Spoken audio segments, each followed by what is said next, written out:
શકે છે।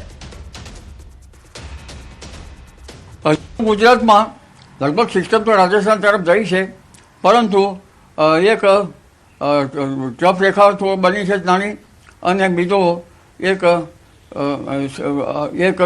રેખા લગભગ અરબ સાગરથી સીધી જ બંગાળ ઉપસાગર સુધીમાં એક બીજી અન્ય ઉપલા લેવલની રેખા બનવાની છે, વાદળના સમૂહની બનેલ છે।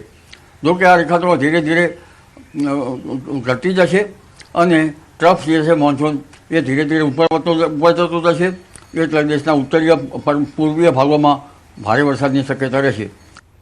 સૌરાષ્ટ્રવાસીઓ માટે સારા સમાચાર સામે આવ્યા છે। કોરા ધાકોર વિસ્તારમાં વરસાદ વરસી શકે છે। 28 ઓગસ્ટ બાદ સૌરાષ્ટ્રના વિવિધ ભાગમાં વરસાદની શક્યતા વ્યક્ત કરવામાં આવી છે। દ્વારકા, પોરબંદર, જામનગરમાં વરસાદી ઝાપટા પડી શકે છે, તો દક્ષિણ ગુજરાતમાં પણ વરસાદી ઝાપટા પડી શકે છે।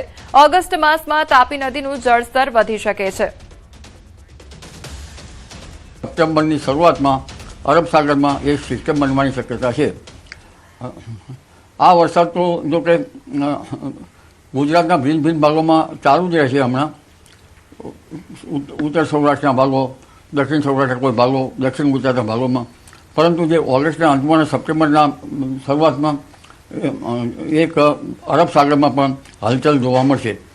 પશ્ચિમ સૌરાષ્ટ્રમાં હજુ વરસાદ નહીવત છે। દ્વારકાના ભાગો, પોરબંદરના ભાગો અને જામનગરના ભાગોમાં વરસાદ નહીવત છે। આ ભાગોમાં હવે શિયાળુ વરસાદ થાય તો શિયાળુ પાક સારા થઈ શકે। જોકે અન્ય ભાગોમાં પણ વરસાદની ખેંચ તો ક્યાંક તો છે જ। રાજકોટના ભાગોમાં કંઈક વરસાદની ક્યાંક ખેંચ છે। તો વરસાદ વચ્ચે ભારે ગરમીની આગાહી પણ કરવામાં આવી છે। 17 થી 19 ઓગસ્ટમાં ગુજરાતનું હવામાન પલટાશે। 13મી સપ્ટેમ્બરથી ગરમી પડવાની શક્યતા વ્યક્ત કરવામાં આવી છે।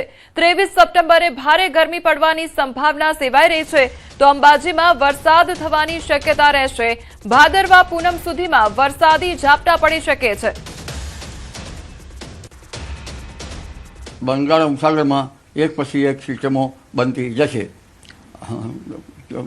ત્યાંમાં જોવા જઈએ તો 6 સપ્ટેમ્બરથી 9 સપ્ટેમ્બર વચ્ચે પણ વરસાદ થવાની શક્યતા રહેશે, અને ત્યારબાદ લગભગ 12 સપ્ટેમ્બરથી ઘણા ભાગોમાં ભારે વરસાદ ઝાપટા પડવાની શક્યતા રહેશે।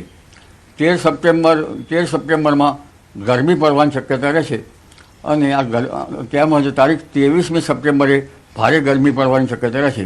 10મી ઓક્ટોબર સુધી ગરમી રહેશે। આ ગરમીના કારણે બંગાળ ઉપસાગર અને અરબ સાગરમાં સિસ્ટમો બનવાની શક્યતા રહેશે હલચલના કારણે, જેના કારણે સપ્ટેમ્બર માસ ભારે ઝાપટાનો રહી શકે।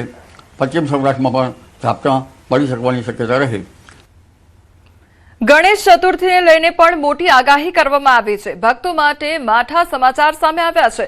તહેવારમાં ભારે વરસાદ વરસશે, તો સપ્ટેમ્બરની શરૂઆતમાં અરબ સાગરમાં સિસ્ટમ સક્રિય જોવા મળી રહી છે। 6 થી 9 સપ્ટેમ્બરમાં વરસાદ વરસી શકે છે।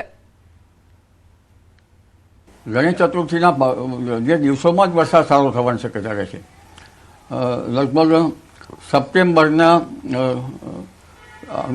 8, 9, 10 સપ્ટેમ્બરથી 13, 14, 15 સપ્ટેમ્બર વચ્ચે વરસાદ થવાની શક્યતા રહેશે। એટલે શ્રાવણ વધથી ભાદરવા સુદમાં ઋષિ પંચમી સુધી વરસાદ થવાની શક્યતા રહેશે। પણ આ વખતે ગરમી પડશે। અંબાજીના ડુંગરાળ વિસ્તારમાં પણ વરસાદ થવાની શક્યતા રહેશે, અને અનંત ચતુર્થદશી ગણેશ વિસર્જન ટાણી પણ વરસાદ થવાની શક્યતા રહેશે। ભાદરવી પૂનમના પહેલા આસપાસ પણ વરસાદી ઝાપટા પડવાની શક્યતા રહેશે।